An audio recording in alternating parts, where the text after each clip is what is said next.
देश की राजधानी दिल्ली में 16 दिसंबर 2012 की सर्द अंधेरी रात में एक ऐसी वारदात को अंजाम दिया गया था जिसे सुनकर आज भी लोगों की रूहें कांप जाती हैं और आंखें आंसुओं से भीग जाती हैं। एक चलती बस में 23 साल की मासूम सी लड़की के साथ 6 हैवानों ने दरिंदगी की सारी हदें पार कर दी थी। हम निर्भया केस की बात करने जा रहे हैं। संभव है कि आपने अब तक और अभी तक काफ़ी कुछ निर्भया केस के बारे में सुना और पढ़ा होगा, लेकिन हम आपको इस केस की कुछ ऐसी बारीकियां बताएंगे जिनके बारे में शायद ही आपने आज तक और अब तक सुना होगा। इसके अलावा हम आपको ये भी बताएंगे कि निर्भया को जिंदा छोड़ा तो गया था, लेकिन आखिर कब छोड़ा गया, कहाँ छोड़ा गया और किस हालात में छोड़ा गया। हम आपको निर्भया के एकमात्र जिंदा बचे नाबालिग दरिंदे को 10,000 रुपये और सिलाई मशीन देने के पीछे की पूरी कहानी भी बताएंगे, तो वीडियो को अंत तक ज़रूर देखिएगा। ध्यान दीजिए कि हमारा मकसद केवल व्यूज़ और लाइक हासिल करना बिल्कुल नहीं है, बल्कि आप तक सही और निष्पक्ष जानकारी देना है। तो चलिए बिना किसी देरी के वीडियो को शुरू करते हैं। इस कहानी की निर्भया का जन्म 10 मई 1990 को दिल्ली में हुआ था। वो अपने 3 भाई बहनों में सबसे बड़ी थी और परिवार की इकलौती बेटी भी थी।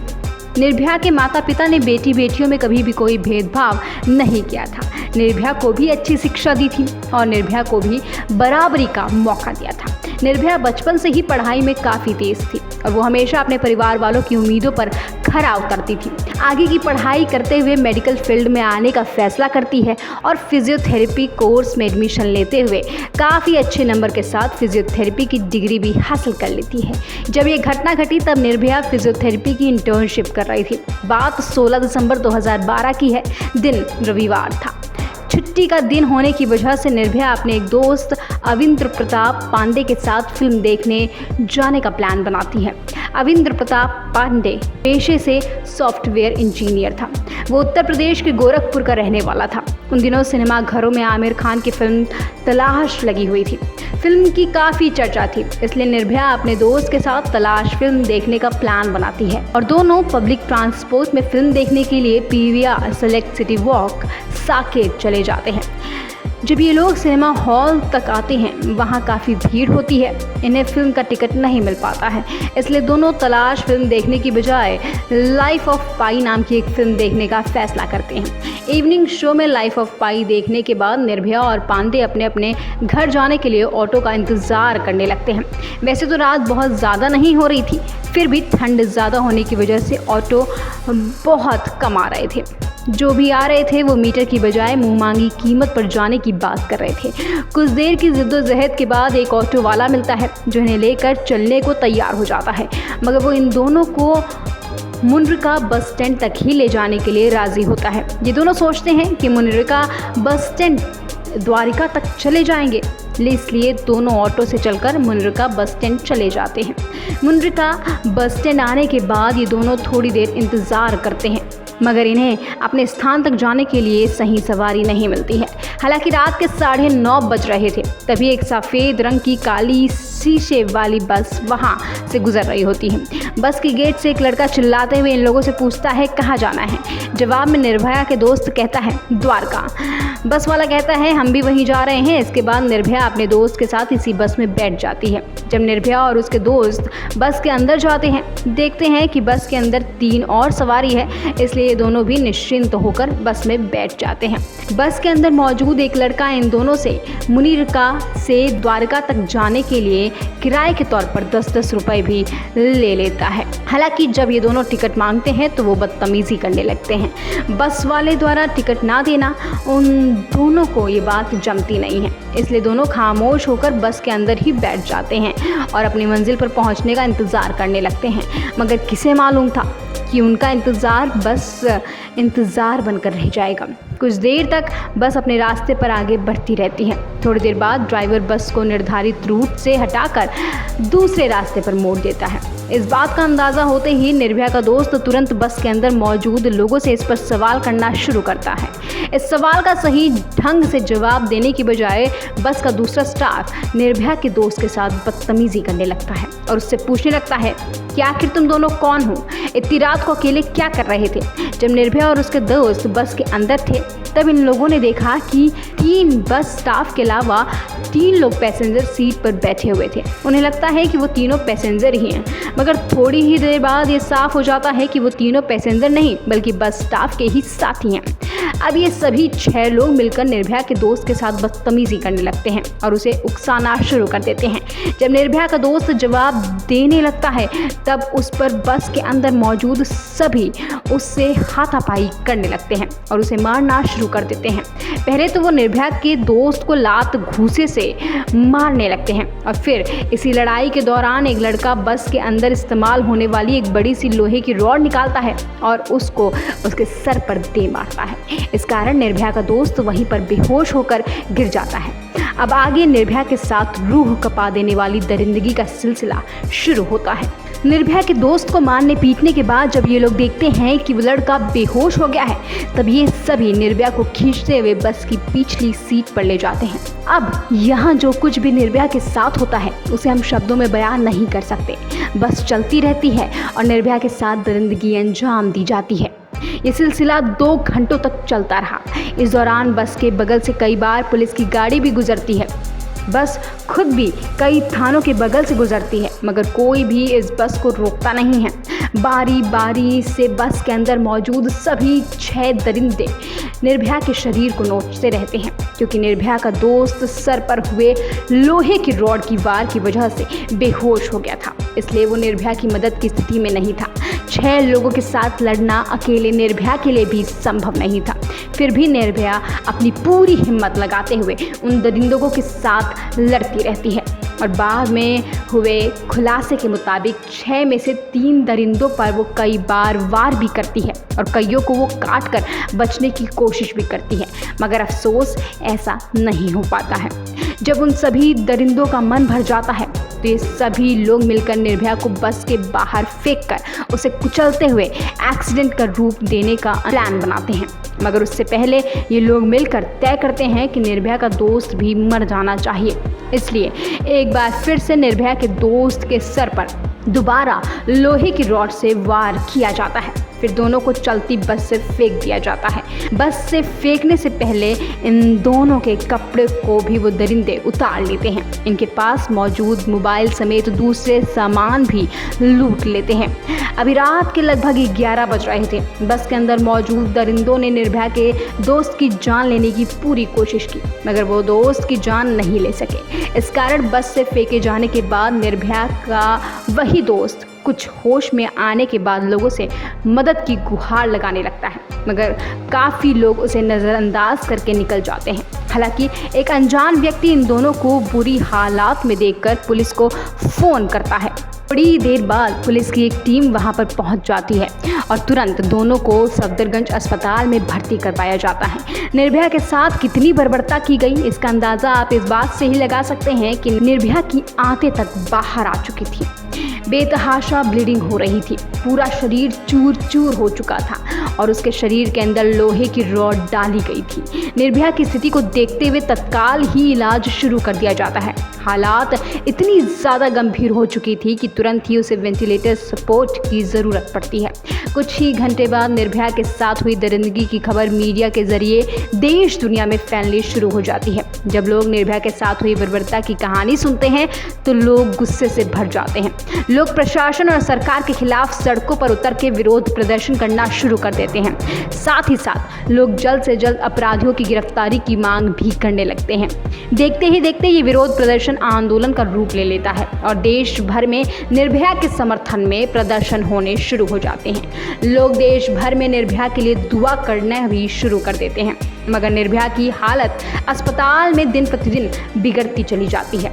यहाँ तक कि 16 दिसंबर 2012 से लेकर 19 दिसंबर 2012 के बीच निर्भया की एक के बाद एक 5 सर्जरी की जाती है। लाख कोशिशों के बावजूद भी निर्भया की स्थिति बिगड़ती ही चली जाती है। इस कारण 21 दिसंबर को भारत सरकार की ओर से देश के टॉप मोस्ट डॉक्टर की एक कमेटी बनाई जाती है और सरकारी खर्चे पर निर्भया को बेस्ट मेडिकल ट्रीटमेंट देने को कहा जाता है। इसके बावजूद निर्भया की स्थिति नहीं संभलती है, बल्कि उसके पूरे शरीर का तापमान 103 डिग्री फ़ारेनहाइट तक चला जाता है।